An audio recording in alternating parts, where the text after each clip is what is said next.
All right, what is going on, Notre Dame fans? I am Tyler Horka, that's Jack Sobel. As you can see, we're outside Notre Dame Stadium.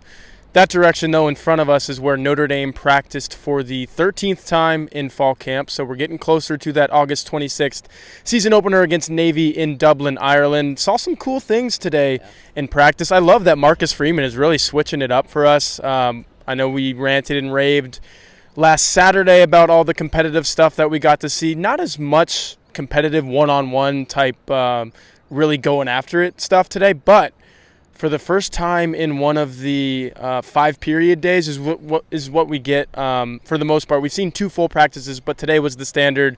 Watch them stretch, watch them do 5 periods. Normally it's individual drills. Today they started out with some 11-on-11 tempo-based drives for both the ones versus the ones and then the twos versus the twos. I know you keyed in on that first set with the ones and specifically on the offense. What did you see from those guys? Yeah, well, we should clarify that. Like when we mean tempo, it's not just like they're getting up to the line of scrimmage, making a few checks, and snapping it in like 20 seconds, like a typical college no huddle. This was you got a script, run up to the line of scrimmage, snap the ball as soon as you can for about 5 plays for the first and second team offense. And to make a note about that, Marcus Freeman was not happy at the very beginning before a play was even ran, before they even snapped for the first time. Offense is on the field. Marcus Freeman is on the field with them. It's a practice. You got coaches all over the place in these things. He's right next to the huddle. Sam Hartman, the quarterback's looking over to the sideline, doesn't know what's going on. Jared Parker's got the headset on the sideline. Obviously, they didn't have the script or the first play, whatever it was. There was some miscommunication. Marcus Freeman screamed at the offense to get off the field, go figure out what you're supposed to do, and let's run this thing the right way. I thought that was pretty interesting. Yeah, absolutely. Freeman, when we say you said get off the field, there might be a word or two missing from that. Definitely. But once they got back on, they ran pretty smoothly. They ran a lot of quick game. Hartman, with some like small play action fakes. We were kind of debating earlier whether or not they were run pass options. We decided we don't think they were. He ran a short pass to Jaden Greathouse at first, then it was a bubble screen to Greathouse, a little out route to Mitchell Evans, another little out route to Tobias Merriweather. The 4th pass he threw, he was looking downfield, kind of loading up to go deep, reset, checked it down to Jabron Payne. It was a smart play, and it showed Hartman's, that's the touchdown to check down progression you want. The out route stuff, Hartman was largely accurate. He was in time with his receivers. Pretty good stuff from the Notre Dame quarterback. Nothing spectacular, but the little plays that are going to add up and make Notre Dame's offense go this season. We mentioned Greathouse caught the first pass, and I'll hand it off to Tyler. Greathouse was running with the first team offense at slot receiver. Chris Tyree in the 11-on-11s. He looked healthy. He was going through individual drills like normal. We think it was just getting some of the younger guys some action with the first team. Tyree was not benched overnight. We'd be stunned if that was the case, but it was notable that Greathouse was with the first team and getting a target. Yeah, I was focusing in on the defense for most of those 11-on-11 plays. Really only one thing of note, because when they're going quick like that, you can't really glean much from what's going on defensively. But the very first play was a delayed handoff, or it might have just been a straight give up the middle to Audric Estime. And Howard Cross, the defensive tackle, just kind of blew the play up, won his rep. Was he working against Zeke Correll? He was working against Zeke Correll. Got to the backfield and tied Estime up for what probably would have been a 1-yard gain at best. I don't think it was even going for 2. So he looked really good on that play. With the twos, it was the defensive line looked really good once again. Gabriel Rubio got into the backfield on a Jadarian Price outside run play. Jalen Sneed was in the right place at the right time on multiple plays.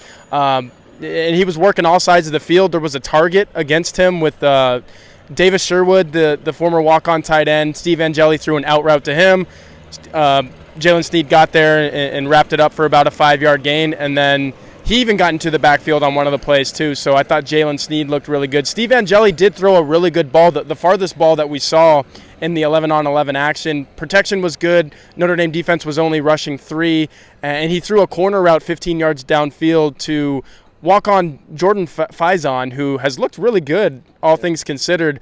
Angeli threw the ball over the top of freshman defensive back, cornerback Micah Bell, but not too far to where Antonio Carter could run up and make a play. So it was a nice little pocket pass for Angeli.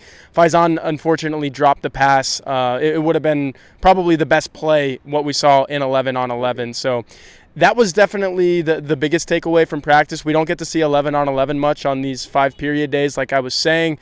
Individual drills, what'd you see from the offense? The one rep that stood out was Jeremiah Love in those individual drills. They were doing a drill where they would throw the ball to a short throw to a running back, and they weren't going to the ground. They weren't going full speed, but the running back had to try and put a move on a couple of linebackers, and I believe it was linebacker Trey Reeder, who I believe is a walk-on. He number 33 on the Notre Dame defense. Love put a really good-looking juke on Trey Reeder. The next rep though, Love got past Reeder, but afterwards Reeder kind of stripped the ball from him. A couple interesting notes there I saw in individuals.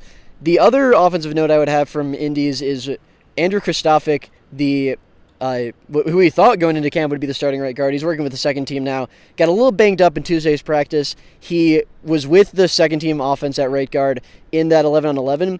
In individual drills, though, when the first and second team interior offensive lines were working on picking up stunts on the interior defensive line, Charles Jagasaw, the freshman, was working at right guard next to center Ashton Craig and left guard Billy Shrouth. I thought that was interesting. Yeah, just a couple more offensive line tidbits because I know that's kind of been all the rage with Notre Dame camp right now. First team was once again Pat Coogan at left guard, and then Rocco Spindler at right guard. So that's the way it's kind of been for a week and a half now. Second team, Andrew Kristofic, who banged up his shoulder the other night. I know we mentioned that on this YouTube channel. He was working as the second team right guard, so it's good to see him back in action, even if it's not with the first team. Billy Shrouth at left guard with the second team, so that was interesting, obviously. For me, in individual drills, I thought the most interesting thing was, once again, Notre Dame running a special teams, get to the tackling dummy one-on-one, gunner versus blocker. Gunner's running a straight line. It's his job to get to the dummy. And then obviously there's a blocker that comes in from an angle and basically tries to do anything physically that he can to keep that gunner off of the dummy. We have some video of that, and we'll probably overlay it here. I can't remember any specific reps, but it's a physical drill, and it's an awesome thing to have right at the beginning of a practice, I would say, is because it gets the guys going. It gets them thinking, hey, this is going to be a physical day. This is what we need to do to really do our job, because that's the thing in that drill. One guy's got one job, the other guy has another job, so that's very interesting. Defensively, a lot of three-down work for the Notre Dame defensive line today is what I was watching. There was some sequences where you would have, I believe it was Howard Cross at the tackle position or Riley Mills, so either a nose or a three-tech, and then you would have a strong side defensive end and a Viper on the first team. That was Jordan Botello, and then either Nana Asaf-Laments or Javante Jean-Baptiste. And then you would have a linebacker kind of fill in and disguise as that fourth defensive lineman, and he would run a stunt with whoever the tackle was. So you mentioned stunts a little bit earlier on. I think that's an emphasis. It's definitely being installed with the Notre Dame defense right now. Three-down linemen, you bring in a rover-type linebacker like a Jalen Sneed who can... They love Jalen Sneed as that third-down pass rusher. That third-down pass rusher where you put him in there and he can stunt and really either come off the edge or go straight up through the middle. I thought that was really interesting. You're going to see a lot of interesting looks from the Notre Dame defensive line. I think that about wraps it up. If you think I'm missing anything, go ahead. Yeah, the one other thing to note is, like, you had good video of that second team 11-on-11 hurry up, and the main thing we noticed is, like, Gabriel Rubio, Jason Anye, Jalen Sneed on one of those outside zones cross the face of guard. I think it was Billy Shrouth. There appears to be a bit of a gap between that second team interior offensive line and defensive line, and it really showed today. Yeah, we reported on it Tuesday, and it's kind of been a theme all of practice at this point. Notre Dame defensive line, which was a unit that we weren't sure about coming into this camp, really off season. What does Notre Dame have there? I think those guys are getting it and looking good. Conversely, offensive line has some work to do with just over 2 weeks until Dublin, but we will be back with you guys tomorrow morning. Friday morning, we have another 5-period viewing session, and then Marcus Freeman speaks to the media on Saturday. So still a busy week here at blueandgold.com and on this YouTube channel. Follow along because we're reporting on it like nobody else. Again, that's Jack Sobel. I'm Tyler Horka, and we'll see you guys next time.